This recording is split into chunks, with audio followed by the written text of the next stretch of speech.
Subscribe करें हमारे YouTube channel साधना gold को और पाएं वीडियो सबसे पहले। और हाँ, बेल आइकन दबाना ना भूलें। जो जन्मा है वो मरेगा। यही बात वसुदेव जी ने कंस को उस समय समझाई थी। कब? जब उसने देवकी के बाल पकड़े थे कि देख कंस, मृत्यो जन्मताम वीर देहे न सह जायते। हे वीर, व्यक्ति का जन्म बाद में होता है लेकिन मृत्यु पहले ही कन्फर्म होती है। यानी आने का टिकट कन्फर्म होगा या नहीं होगा इसकी कोई गारंटी नहीं है, लेकिन हर व्यक्ति के जाने का टिकट कन्फर्म होता है। आप कहोगे महाराज जो आया नहीं है वो जाएगा कैसे? अरे भैया, अभी बच्चा माँ के गर्भ में 2 महीने का है, 3 महीने का है, 5 महीने का, आया कहाँ है? वो तो गर्भ में है और वहीं से चला गया। हाँ, क्यों चला गया? हम कहते हैं भैया ये हो गया वो हो गया। सच बात तो ये है कि उसका टिकट 9 महीने तक वेटिंग में रहता है और 9 महीने बाद में कंफर्म होता है।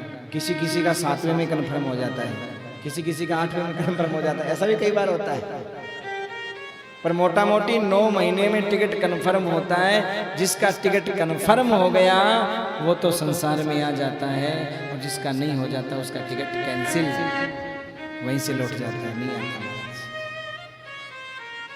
पर सत्यता है कि इस देह के साथ ही मौत पैदा होती है, चाहे कितना भी बचने की कोशिश करो।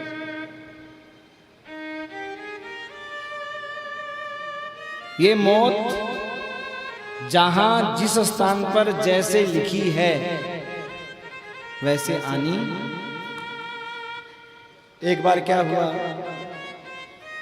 यमराज भगवान से मिलने के लिए गए तो वैकुंठ के दरवाजे के ऊपर एक पेड़ था, उस पेड़ पर एक कौवा बैठा था। यमराज ने उस कौवे को गौर से देखा, हंसा, फिर देखा, फिर हंसा। कौवा घबरा गया कि भाई यमराज मुझे देख करके हंसे, इसका मतलब तो मामला गड़बड़ है, कोई इनको मामला गड़बड़ है। कांपने लगा बेचारा। यमराज तो अंदर चले गए। अब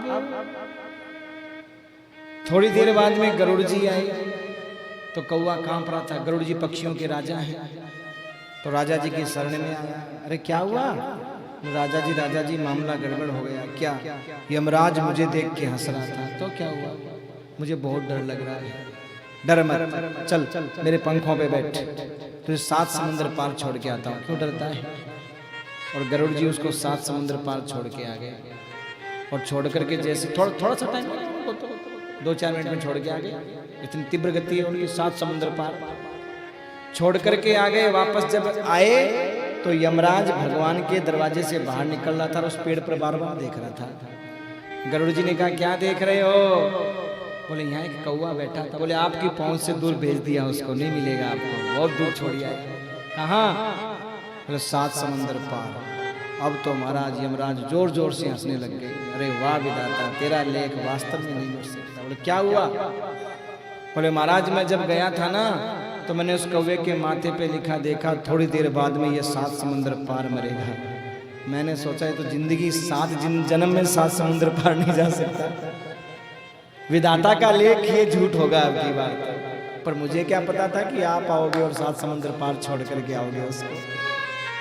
बस सज्जनों, ऐसे ही हमारे साथ में घटना घटती है कि हम कई बार नहीं जाना चाहते हैं, फिर भी कोई न कोई गरुड़ बन करके हमको ले ही जाता है कि चलो वहाँ, और वहाँ जाने के बाद घटना घटती है तो हम एक दूसरे को दोष देते हैं। पर सत्यता तो ये है कि वो चीज पहले से निश्चित है।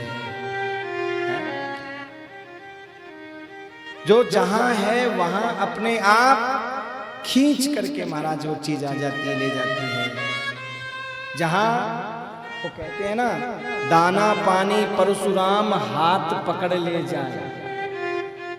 जहां जिसका दाना पानी होता है ना, वो हाथ पकड़ करके ले जाता है। और जब काल को जहां पटक के मारना होता है ना, तो काल गए करके ना जाने कित मारी है का घर का परदेश। कोई पता नहीं मेरे भाई।